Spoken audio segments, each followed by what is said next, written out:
kaga warramay xaaladda guud iyo marxaladaha siyaasadeed ee hadda uu dalku ku jiro iyagoo fariimo dhowr u kala diray bulshada Soomaaliland iyo siyaasiyiinta mucaaridka ee dhawaan ku dhawaaqay golo siyaasadeed oo mucaarid ah xildhibaanada guddida joogtada ee golaha guurtida ayaa ku dheeraaday marxaladihii wadanku soo maray iyo guulaha la taaban karo ee wadanku uu gaadhay iyo waajibnimada in la dhowro sharciga iyo dastuurka wadanka u yaala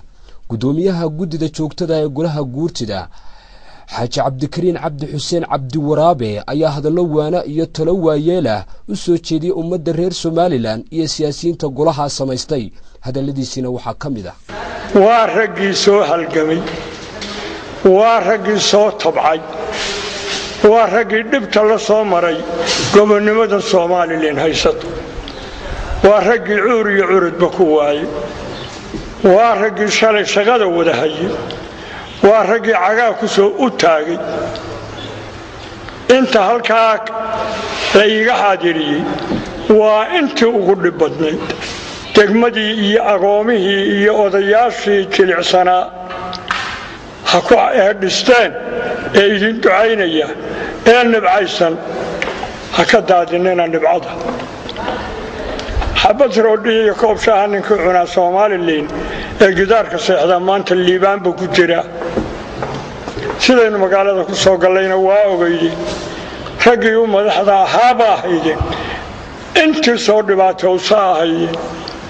ee tacabka ku soo tacabteen hadaadinina yaanin axmaqa oo aqoon gaaban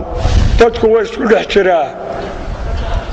oo aqoon gaabani ku dhiiran hadalkiina oo sabab la idinka dhigin oo aakhira waa iyo adduun waa ka dhigin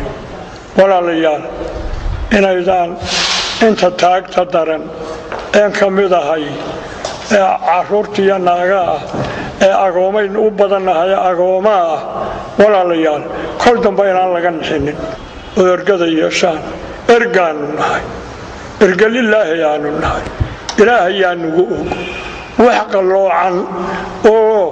nin sheegayo ma hor joogsanayno walaalayaal anigu saan gola dambe u soo fadhiisan ba Allah og waqtigaygi wuxuu baan ilaahay baryayaa